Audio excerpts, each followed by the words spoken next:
Hello, folks. This is Michelle Earhart, staff writer for Tom's Hardware, with the September 30th edition of the Tom's Hardware Show. Here we are with Tom's Hardware editor in chief, Avram Pilch, to discuss the upcoming release of Windows 11. With no further ado, let's play the theme.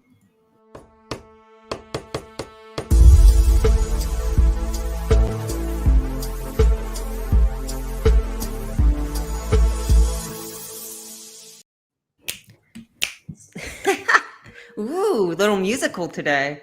Well, they say dance like no one is watching, so that's what I do when you have When the no video one's playing. watching. When no one's watching, yeah. So, welcome back for another week. As always, I am your host, Michelle Earhart, and today I'm joined by our esteemed editor-in-chief, Avram Pilch. Avram, how are you? All right, not bad. Been spending a lot of time with the new Windows that's coming out, and of course with playing with my 3D printers. But that's life. I'm not sure which one of those sounds like it would be more work, but I guess we'll discuss that in a bit. So, yeah, Windows 11 releases on October 5th. That is Tuesday of next week. Yes, just check my calendar. I can count. So, with that release coming up, and this being our last chance to talk to you guys about it live before before it comes out, we've decided to dedicate the majority, at least, of the show to discussing Windows 11, taking your questions. Avram's got some demos prepared for us that we're going to try to hook up if the tech allows us. And we have some questions from social media prepared ahead of time. But as always, feel free to leave your questions down in the doobly-doo below, and we'll go ahead and address them as they come in. So without further ado, Avram, what has your... Oh, I should also specify we're looking at the Windows Insider build today because Windows 11, of course, isn't available to the public, although this build should be pretty similar to... Okay, it's by the so Windows keeping up with this or keeping up with every twist and turn of it. Starting in June, Windows 11 went into public beta, meaning if you were one of the millions of Windows insiders, and anyone can sign up to be a Windows insider, so I would consider that open to the public, and since anyone can join for free, you were able to download beta versions of Windows 11, and every week or two there would be a new build coming out. And as with all Windows Insider things, you have a choice of channels. You could be in the dev channel, which is the most early beta, or you could be in the beta channel, which is a little bit sooner, or you could be in the pre-release channel, which is closest to being ready for prime time. And right now, the build that is in the pre-release channel, which I'm going to show you in a second when I share my screen, is 22,000.194, is believed to be exactly what people are going to get on the 5th. So, and if it's not, whatever tiny changes there would be are probably bug fixes or things that you wouldn't notice. So when I show you this, this is really pretty much the final, right? And it's available, and it is available to the public because anyone can go and get and download this. You don't even need to join the Windows. Well, I guess you have to sign up for the Windows Insider program on Microsoft.com, but you don't even need to have an existing Windows PC. You could download the ISO file from Microsoft and install that. So for free. So this, I would consider this pretty public. It's just whether they consider it final or not. It'll be considered final on October 5th. Now, the way that Microsoft has said it, they are not going to release it to everybody on the 5th. They're going to roll it out over the course of a few months over Windows Update, correct? But you can get around that. Right. So by roll it out, they mean have Windows Update say to you, hey, we'd like to install Windows 11. So I don't think that they're going to do that to a ton of PCs on the 5th because they've said that they want to roll it out gradually. However, should you just go and get the ISO file, which we have tutorials on, a tutorial on how to do, you don't need to wait. In fact, you could do it now. So although you would be on what's technically an insider build. I think on the 5th, there will probably be an ISO available that is considered the release build, but it may very well be the same version number. It may very well be 22,000.194. But my understanding, at least especially from the news stories we've been publishing, is that the version of Windows 11 on the preview and beta channels is basically feature complete, and any features that won't go in the live version on the 5th are actually being worked on in the dev channel now. Okay, so I see we have some questions, and I also can share the screen. Awesome. Okay, well then, no reason to wait. Let's go ahead and jump in with our first question while Avram goes ahead and gets the screen set up. Will Windows 11 give any performance increase for creators and gamers, or is it just an interface refresh? Asks Oliver. What do you think, Michelle? So I'm going to hide Oliver's question because I think it's over the biggest interface refresh thing.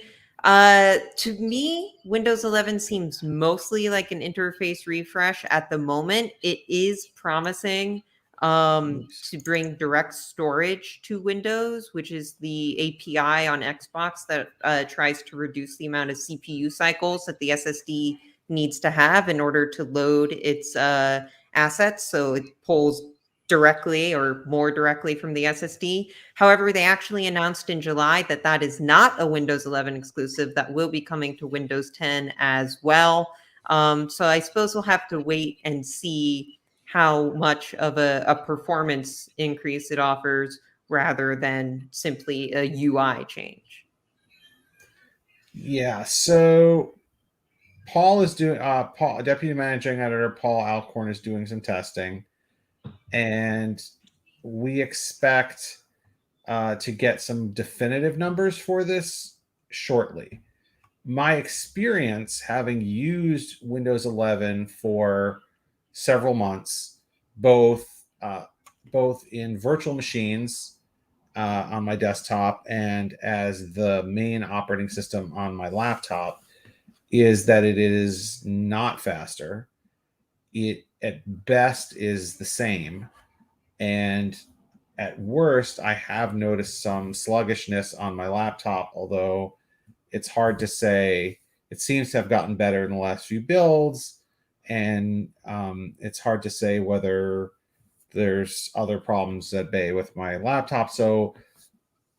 But Microsoft hasn't made a lot of performance claims. What they have said is that for gamers, they are going to have features where they take advantage of of some of the AMD memory preload options. They're going to take advantage of some of the new scheduling that's available in Alder Lake CPUs. So those things could, if you have the right hardware, take better advantage of it. Although it's not 100% clear that those features won't be coming to Windows 10 anyway. So it is primarily, to be real honest, is primarily an interface refresh. And it's pretty clear that Microsoft just decided to call this Windows 11 so that they could make kind of a more marketing splash, because in some of the original builds, the first builds, the build number actually said like Windows 10 H2 update, meaning this was probably originally planned to be the second half update, which we normally get a couple of Windows 10 updates. And the features are, the main update interface changes are in my opinion, not that impressive, and B, in some cases, a step backwards. But that's certainly a matter of opinion. So we should point out that while performance might not change, there are a few advertised changes aside from the UI which is that it's supposed to be more touch friendly, including the ability to run Android apps officially without needing to go for a third party emulator. That hasn't been made available to the public yet, so we have not been able to test that. But maybe Surface tablets now can actually feel like you're using a tablet. And this also is supposed to be more secure. Supposed to be, because it forces you to use TPM, which has been a big kerfuffle for Windows 11 ever since it was announced. Do you have opinions on that, Avram? Yeah, I think it's like fine. It's okay that it has TPM. I mean, it's not 100% clear that TPM is a panacea for security. Enforcing TPM, I guess, uh, gives it some more security, although they could again have made that optional. Uh, and there are ways to get around the requirement at the moment, although they will probably break at some point. Uh, the hardware, considering that the operating system doesn't do much different, doesn't seemingly perform differently, doesn't have any visual flair that seems like it needs more performance to work. Like back in the day, those who remember, like Windows Vista, had all that transparent bling, and that really was a tax on your graphics card.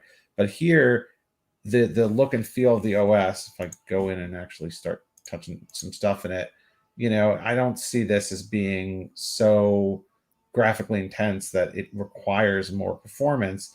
But yet, if you do not have an eighth generation CPU or newer, or I believe a Ryzen 2000 or newer, uh, the support lists exclude you. So technically, you That's make part of why I haven't been testing Windows Insider, because I'm going to sound ancient here, but my desktop that I'm streaming from right now is running on a sixth generation CPU. But I can use it fine for everything I need. So I don't know. If it's just going to be UI refresh, though, I don't see the need to update. But that's something we can get into later. so I know we have some more questions, but do you want me to give a brief tour of Yeah, the you new mentioned that features? we've been talking about how the big thing of this is the interface. So why don't you dive a bit into like what your experience using Windows 11 has been like? Okay, so first of all, this is the default background, and I have a kvetch about this. I like my default background to actually look like Windows, and this is just some kind of flower. Like Yeah. they don't Where's have. my Windows XP Meadow?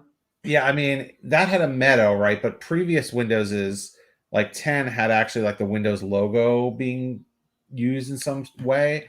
But here, this is the default wallpaper, and none of the built-in wallpapers, which I'll show you, the personalized menu here. None of these built-in wallpapers has like the Oh, Windows Windows. logo in it. Hmm. So while we're here, you can see that the settings menu looks a bit different. It pretty much has all the same stuff, but it looks a little bit like a little nicer. It has things a little bit. I mean, the organization is basically the same.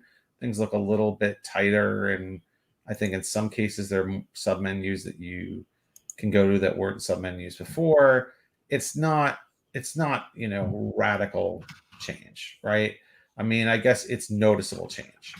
Um, Obviously, the start menu is a big deal, and that's the first thing that people will notice: the start menu and the taskbar. So it's centered by default, and rather than showing you like an A to Z list of all your apps or having live tiles, no more live tiles or dead tiles, no tiles, I don't right? mind that.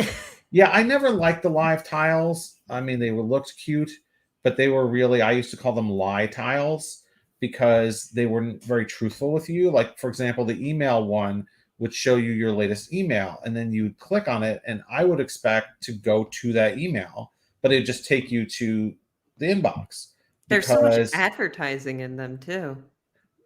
they would make you think like, oh yeah, look, this is an important thing, like there's an important piece of news here, click this, but you would just get transported to the app, not to the Hmm. thing that was advertised on the tile. So it was deceptive, I feel.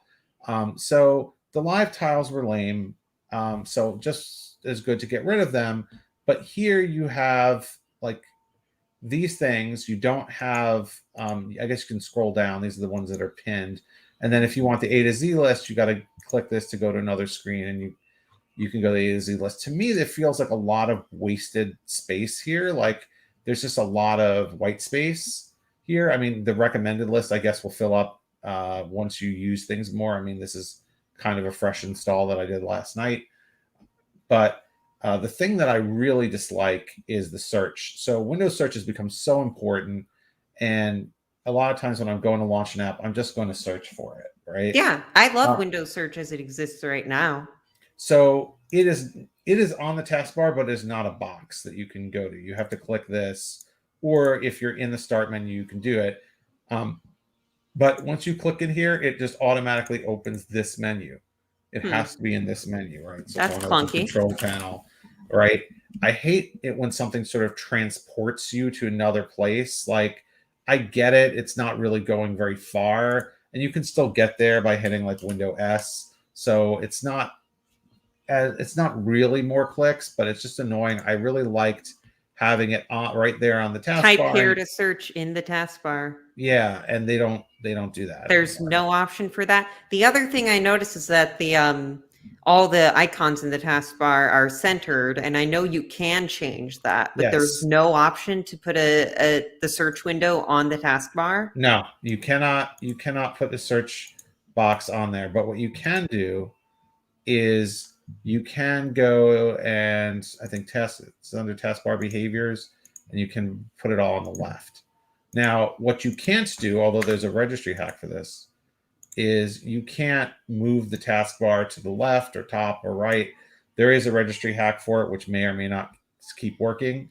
Um, but you can move it to the left. You mean So having it like vertically aligned or yeah, because you could do that in prior Windows. Mhm. Also, in That's prior how my Windows, boyfriend has it on this computer behind me. and in prior Windows, you could also like resize it by dragging it up or something like that. I can't do that here.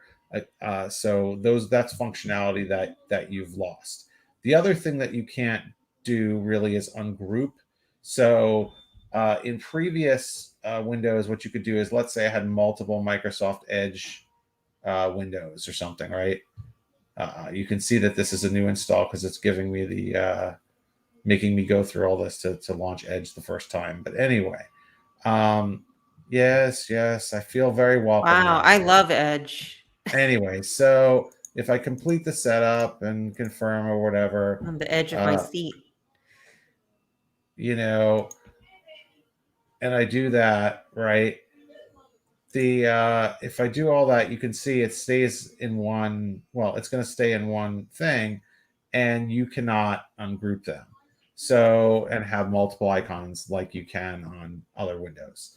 The the thing Another new feature that you have here is the virtual desktops. You do have more control over them. So you had virtual desktops before, but here you can actually like change the background on different virtual desktops, so you can more easily distinguish one from another. I can There's see that also, being nice for work from home. yeah. The other thing to keep in mind is the widgets thing. Uh, so the widgets thing is again is basically giving you, I guess, what you could have gotten on the homepage of MSN. Now, and if you click any of these, by the way, they will automatically open an Edge, whether you have Edge as your default browser or not. Uh, Although there's a workaround for that too, but not an official one. It's almost vaguely like I mean, it reminds me of what happens when you swipe all the way to the left on a smartphone. But it's also vaguely similar to the live tiles, but perhaps a bit more usable. Right. So, but what you lose there is in Windows 10, recent builds of Windows 10, you had the temperature and weather over here in the lower right, and you no longer have that. So if you want that, you have to open the widgets. How will I Which, know it's 65 degrees and mostly cloudy? I mean, I mean, you could easily turn that off in Windows 10, but I actually kind of like that because by putting the information in my face, I actually was aware of it. Yeah, that I'm Uh, not kidding. I'm looking at that right now. right. So it's like it's making you overall. I just feel like they make you click more for less. And then the thing that bothers me the most, the search box bothers me, but the thing that bothers me the most annoying thing is the context menus. Mm. So they have limited the context menus to maybe a maximum of, I think this is like 8 items, but it's not just that it's a limit of 8 items. It's that there could be, something like here. I'm going to create a text file, right?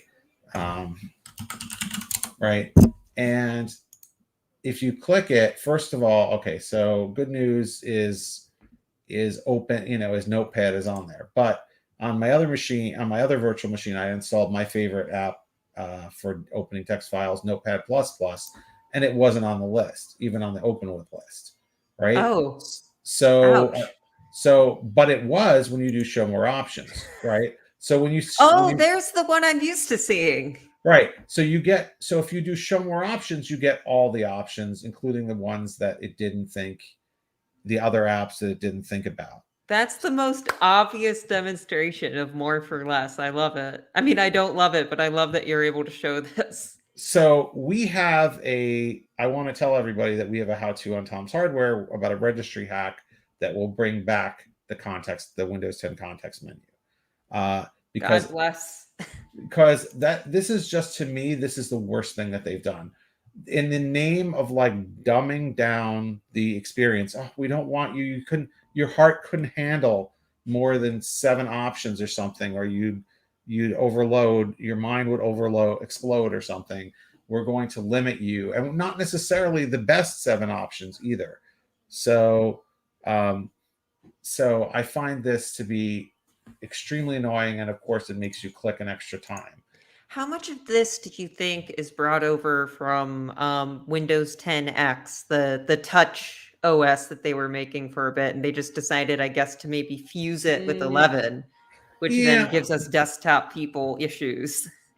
I guess. I mean, they could, of course. I mean, what are the real issues with touch, right? The real issues with touch are that icons are too small. And so unless you've got a tiny finger, you need a larger area to target, otherwise you're going to accidentally touch the wrong thing. So I could see that like a traditional start menu is context menu, the stuff is a little bit smaller, this might be harder to access. But you could just detect when someone is using touch and make it bigger, right? Could give Like, them like a radial menu or whatever. there are other ways to deal with the problem, right?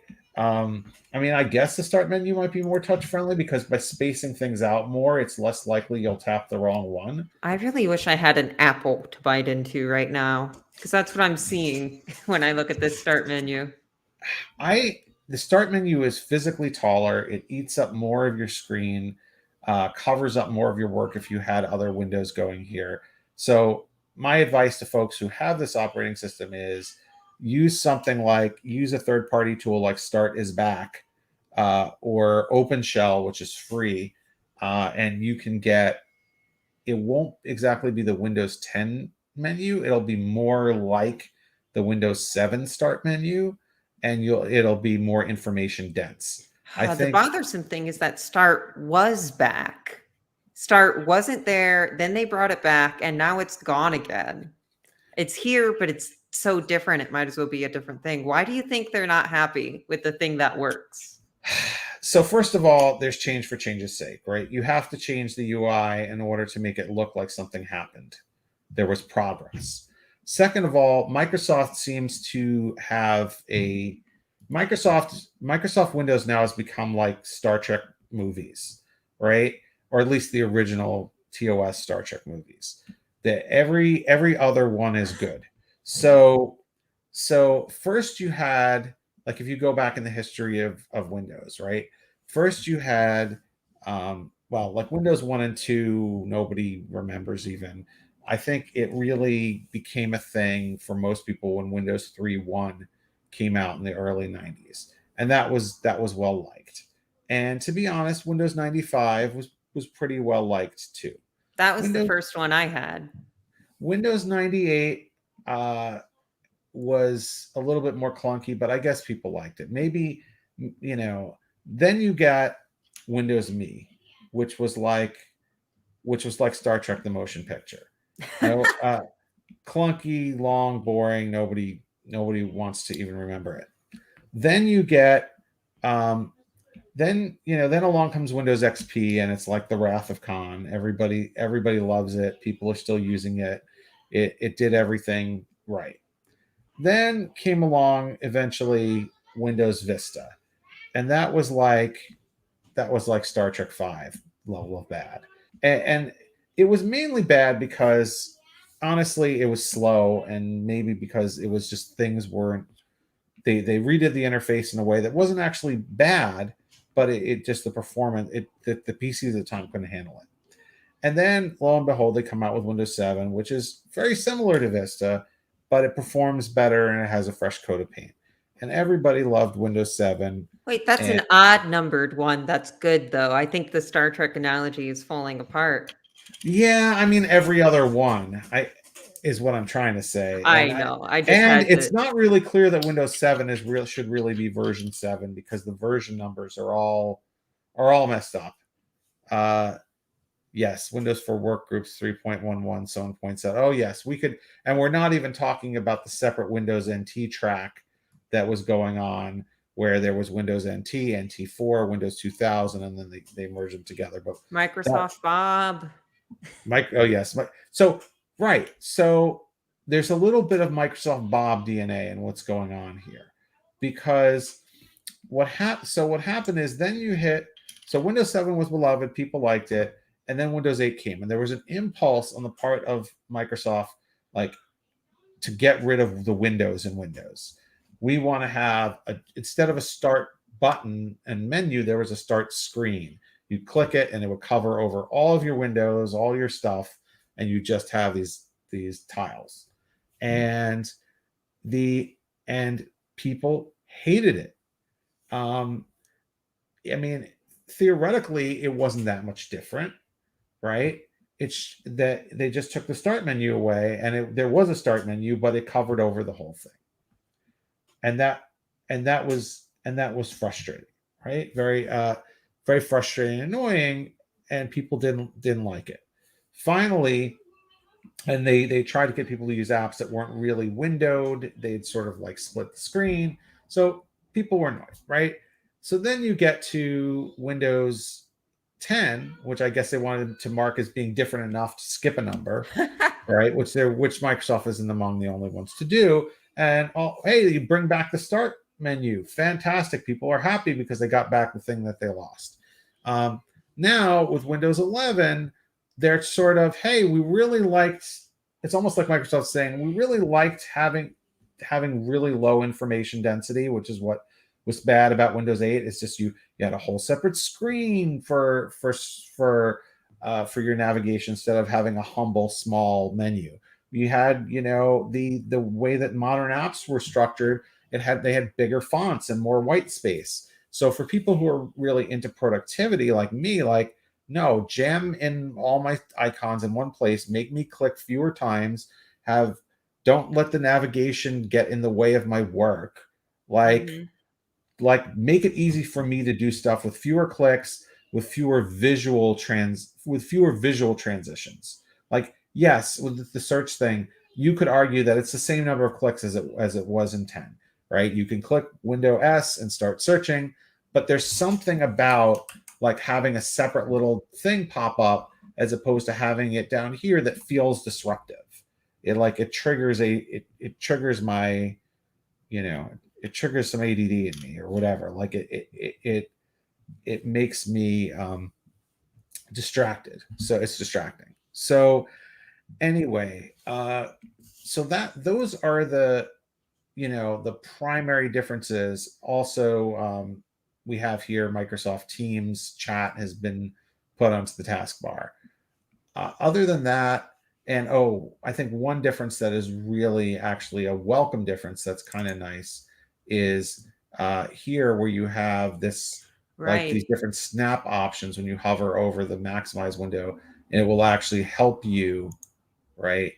That's actually more for less because right now I have to press the Windows key alongside the arrow keys in a bunch of different ways to try to get my things organized. And sometimes it takes 10, 15 clicks. Being able to just click a preset format would be great. Can you favorite formats?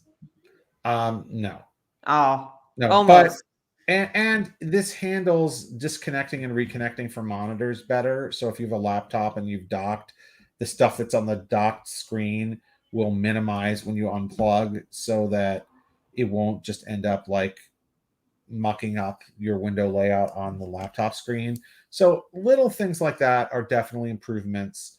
And some people like the start menu better. Some people aren't bothered by the context menu or the search.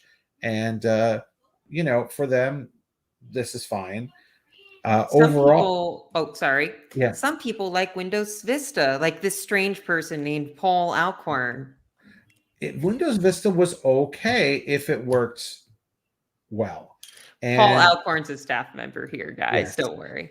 and I remember the event, the launch event for Windows 7, where I got to actually, it was pretty cool. We got to hang out with some of the developers from Microsoft. This is back in like 2009, and they, I remember getting, one of them like kind of in a corner where we were having some drinks, and he said, we like Vista. The problem with Vista is that the drivers weren't there, and so the performance was bad, and people thought of it as a sluggish operating system. So if you had it working well, Vista was fine. Vista Hmm. was good, but um, but that's that for that. That's a So story from ages past. yes. So we have a good preview, I guess, a general overview of how Windows 11 works. We're starting to run up on the halfway point of the hour, so let's go ahead and get some questions going on in here. So we talked about this a little bit, but just to sort of give a quick rundown, Hybotics asks, will I lose any functionality if I upgrade to Windows 11? So like less perform. I know we talked about there not being a ton of performance changes and mostly UI, but what about functionality? What will we gain? Which I think we talked about a little bit, and what will we lose? um I don't think you really, I mean, you saw the functionality that's there. So I guess you gain those snap windows and better management of the virtual desktops, and some better, more touch friendliness on a touch system because of larger icons. And, if you like this widgets tool, you gain that. Uh, as far as lose, I mean, I guess it's the same thing. You lose the UI stuff. I'm not aware of any major like functionality losses. But if our reader says, Hybotic says that they've heard that many things have major changes, I'm kind of curious what things specifically they've heard about. I've seen Hybotics being active in the chat. So if you want to drop any elaborations on functionality losses, feel free and we'll address those as those come in. In the meantime, we have a comment here from another staff member, Jared Walton. Less of a question, more of a comment, but he says, thank goodness for registry hacks. You talked about registry hacks a lot during your general spiel, Avram. Do you have any guides or favorites or things to say about Oh, that? yeah, absolutely. So one sec. Let me actually launch one. Awesome. While All right. Avram does that, I'll go ahead and answer this question. How's it going with allowing Android apps to be run in Windows 11? From the Lich King, Ashgar Ali Hazara here. Hope I didn't butcher your name. Unfortunately, the Android functionality has not been enabled yet for Windows Insider. So we haven't been able to test that. But that is one feature that I personally am very excited for. So right, that's a selling point that they're not actually executing on. hopefully we will eventually get that. That would definitely be a nice improvement if we got it, right? But But we as of right now, we have no idea, right? as of right now, we have no idea. So my my 2 cents on this is that you should assume that, one of these days you'll get it. One of these Yeah. days. I think it was being enabled through Amazon, so there's potentially some lingering happening on Yeah. their end. Yeah. Also, we don't know how good it's going to be, right? Yeah. It may not work with all apps. Okay. So here's another virtual machine. If my computer gets upset, it might be because I have so many virtual machines open right now. Sorry to interrupt you during the registry Yes. swap over. Yes. So anyway, where was I? Okay. So I actually, instead of swapping it over, what I have is I actually have the other VM, one where it has been swapped over on. Hey, what happened to it? Now I'm lost. Where'd you go? Oh, here it is. Okay. Why is it looking this weird? Don't Don't know. don't muck with all your windows when you're okay. You know what? I'm gonna close that one and I'm just gonna do the registry hack in front of you. Okay.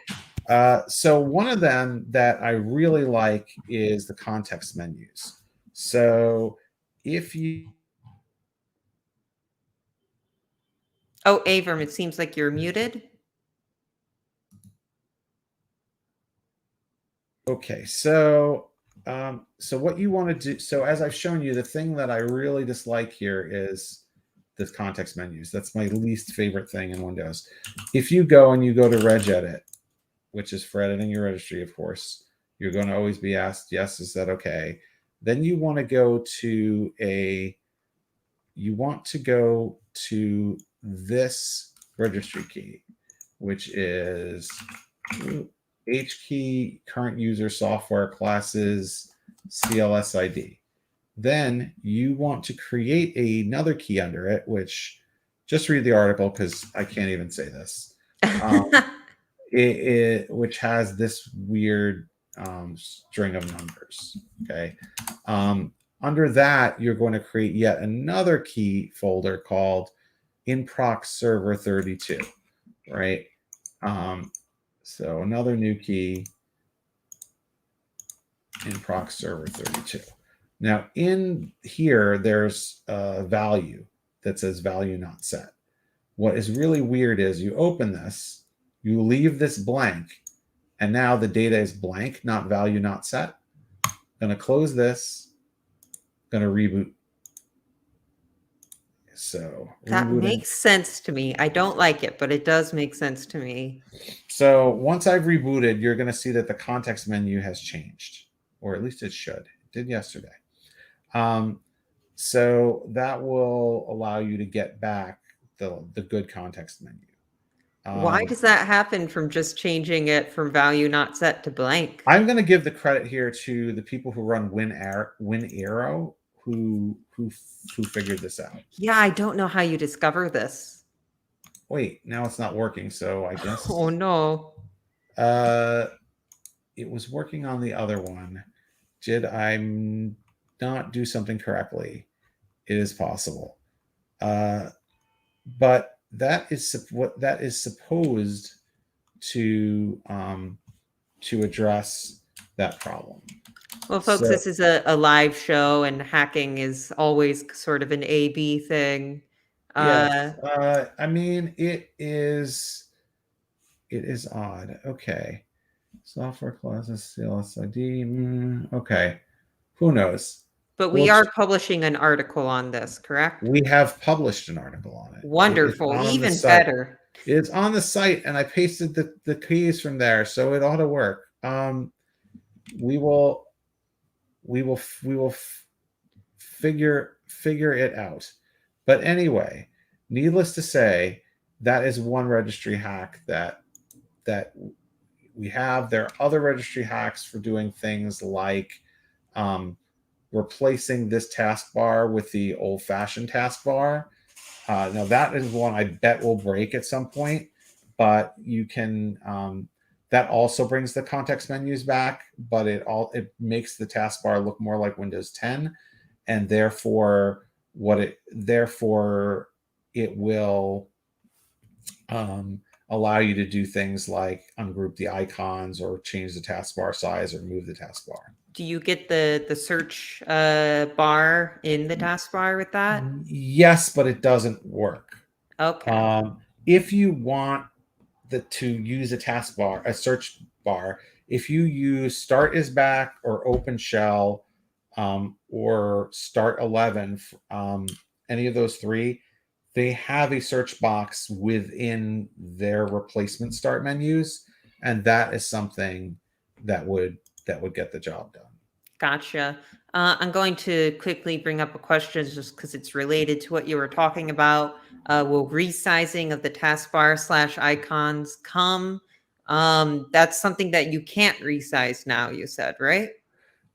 Not officially. We actually have a how-to on how to do it, on how to resize the taskbar, how to resize and move the taskbar in Windows 11. I will check and make sure that as of the current build, it's not broken, because every registry hack like this gets broken eventually, or probably will, because Microsoft didn't really want you to have them. So that therein lies a problem. I really would like to see Microsoft provide this type of flexibility to their user in the settings menu. Why they have to take functionality away, like the ability to drag the taskbar around, resize it, whatever. I feel like that's an insult to the user. Like, Especially since this is supposed to be more touch friendly, right? Being able to have control over the size of things would be half the point. yeah, I mean, I get that what they might want to do is make it so you have to change a setting somewhere, because previously you could just drag this around. And one thing that happens to people sometimes, which I can see the subject of many support calls being somebody like accidentally dragging this, or accidentally, I've seen people resize it down to like nothing, and then they're like, my taskbar is gone, right?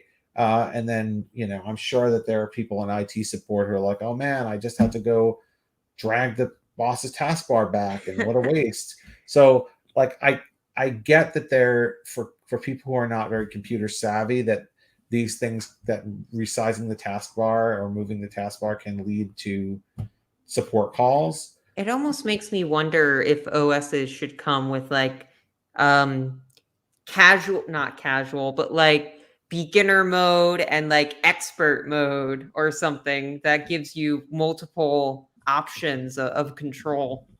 I mean, the easy solution there would just be to have this be the default and not make it so that you can just drag it accidentally, but then have it be where if you go to taskbar settings, somewhere in here there would be a like make taskbar resizable or something like that. Right.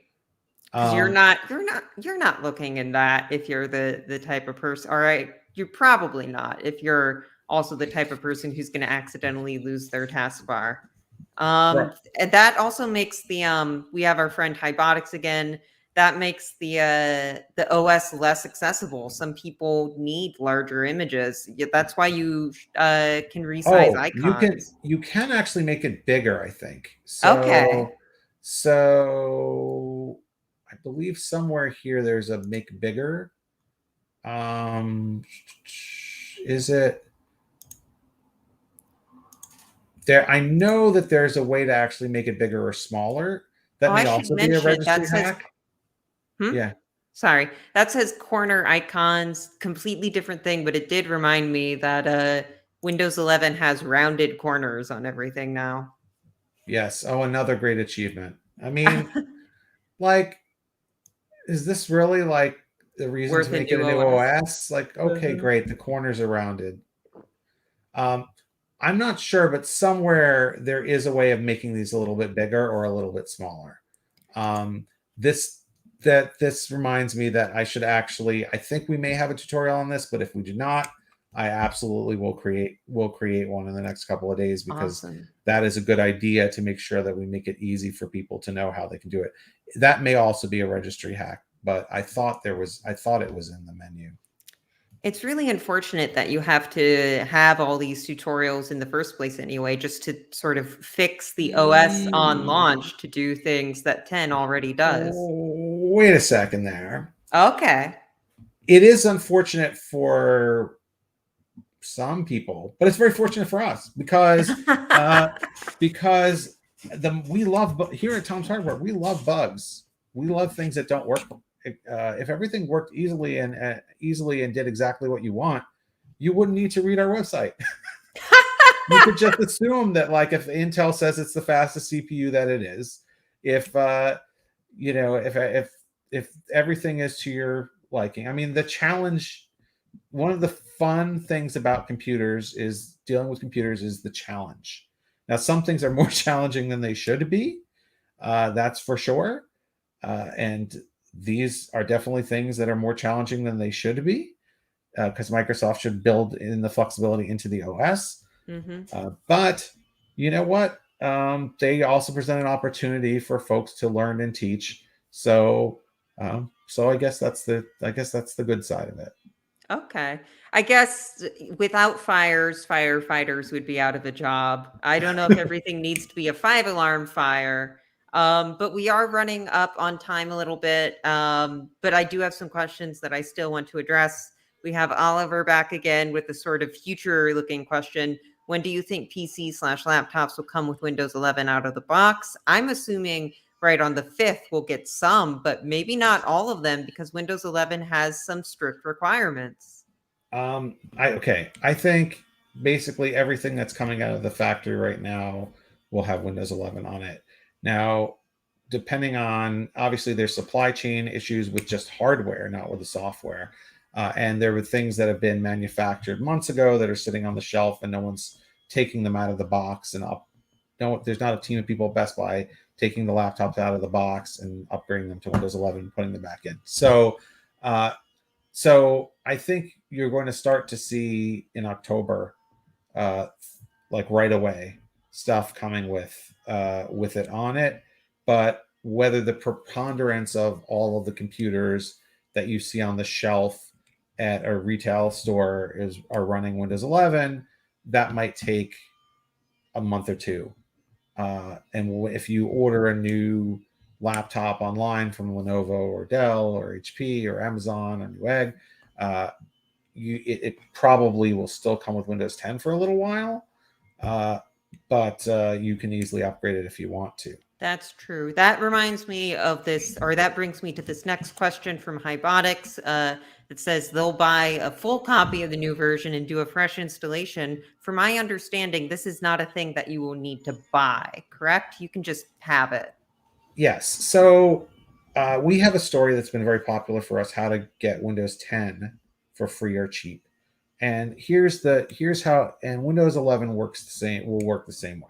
So first of all, if you want to upgrade and you've got Windows on your machine now, you can just download the ISO from Microsoft, or Windows Update may work for you or may make you wait. You download the ISO from Microsoft, and I can even show folks what the ISO looks like. Hold on. So if you can just download it from Microsoft. Here, no, it's not going to show me what I wanted, right? Windows 11 ISO Microsoft. I know it's in our article. So if you go to the Windows 11 ISO page, which looks like this, now right now it's insider builds, but I'm pretty sure that in like a week it'll have the correct builds, right? So you just scroll down and it's a select edition. So this is what's going to be the regular edition, the beta, whatever. And then you can just click confirm. You can pick your language, confirm, and then it may take a while, but you can download it. It'll download as an ISO file, which you can then burn right to disk. Now, Awesome. if you do not have when you're installing, if you're doing a fresh install on a new computer that doesn't have Windows on it already, or the hard drive's been completely wiped. That is okay. It will ask you for a product key, but you can also click I do not have a product key, and it will let you install it. What we have seen is that Microsoft doesn't really enforce the product keys. They say that they do. Occasionally, you run into issue where you can't change, where it gives you a problem changing your wallpaper. We actually haven't even seen that. Occasionally, you'll get a this should be activated message. So, in that respect, you might want to buy a product key if you run into that problem. If, um, but they never, but so far they have never disabled anybody's, to our knowledge, in recent years they've never actually disabled anyone's computer or anything like that for you not having a product key. You also do not have to pay $129, which is what the MSRP is for a product key. There are sites like Kingwin where there are OEM keys for sale, where you can get ones for like $25 or $30 if you run into that problem. So I'm not saying, everybody's comfortable with that. You could absolutely go out and buy, but Microsoft isn't really, from our impression and when we've interviewed them, they're not really that strict about activating Windows and selling you these $129 keys, because A, they don't make a lot of money off it because there's not that many people doing this. Mm-hmm. And B, you are the product and they want you on the They want you on their ecosystem. That's what I was going to say. We got this other question vaguely related earlier in the show from Morgan Ring saying, how long after release will it be a free upgrade? And my guess is pretty much indefinitely, because selling an operating system for a one-time cost isn't Microsoft's goal, right? Yeah, I mean, they may tell you, there have been times when they said the Windows 10 upgrade thing was over, and then you could still go upgrade anyway, right? But they would say, oh, you have to say that you need this or that. I mean, it's a weird little system going on there. But so I guess they may say that they want to position it as an offer, like they're doing you a huge favor. Mm-hmm. Microsoft, by the way, I think is the only company that actually even pretends to charge people for operating systems.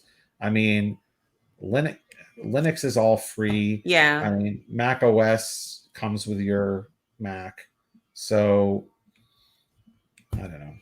It's just not the way to make money anymore. I want to address social media questions quickly before we end, but I do want to say to our friend Hybotics again, who's been giving us plenty of great questions throughout the show, you do not need to feel sorry for the chats. We love the chats. That's the reason we have these shows, is so that we can interact with our audience. So thank you for your insightful questions. And speaking of, I just want to make sure before we end the show, we asked for questions from Twitter and Facebook. And I want to make sure those people don't feel left out. So we have most of the questions on our tweet asking for questions ahead of time. We're asking about input lag on Windows 11 versus Windows 10. We talked about that a little bit this morning. And our general consensus seems to be it's so early into the operating system that it's difficult to get benchmarks for that kind of thing. And we don't have a high-speed camera. Windows 11 does have more security features, so it's possible that inputs will have to go through more layers before they actually get processed. But, all of that is in the realm of possibility. Avram, do you have any thoughts on that? Yeah, I mean, I don't think it's going to be significant if there is. I'm certainly eager to see people testing it because it might have more overhead. I know one thing is that you just got to know. Am I related to Michael Moore? Why would I be related?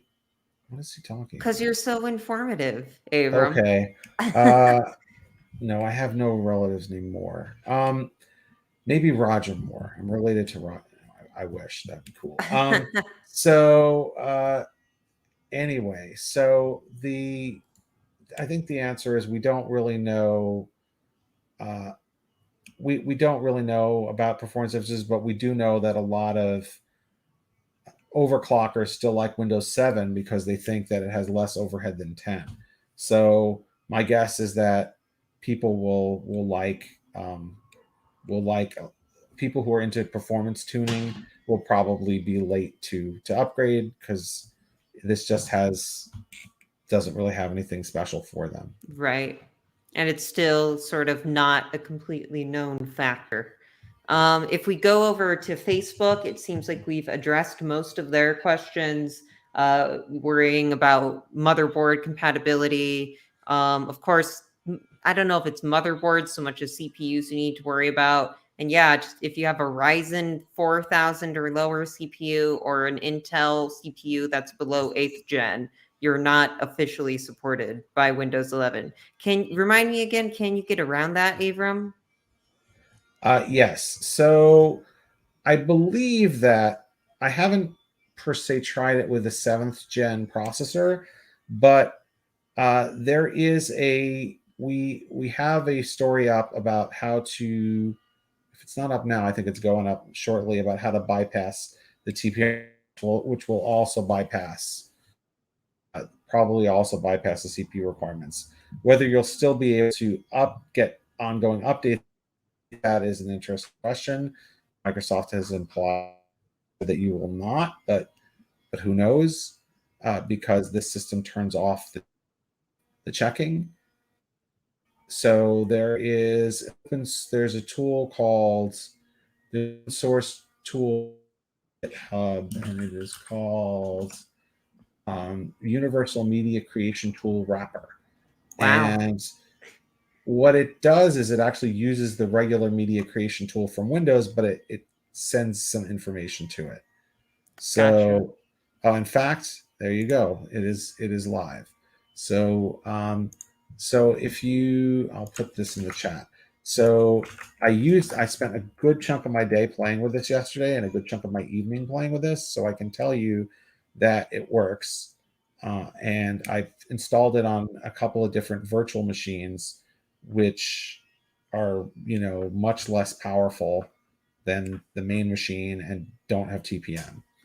So, Okay, so for that article and more coverage of Windows 11, go ahead and check out our website, tomshardware.com. We'll continue to bring you coverage about registry hacks and how to get past the TPM, and we will also be reviewing the operating system and the systems with the operating system when it goes live on October 5th.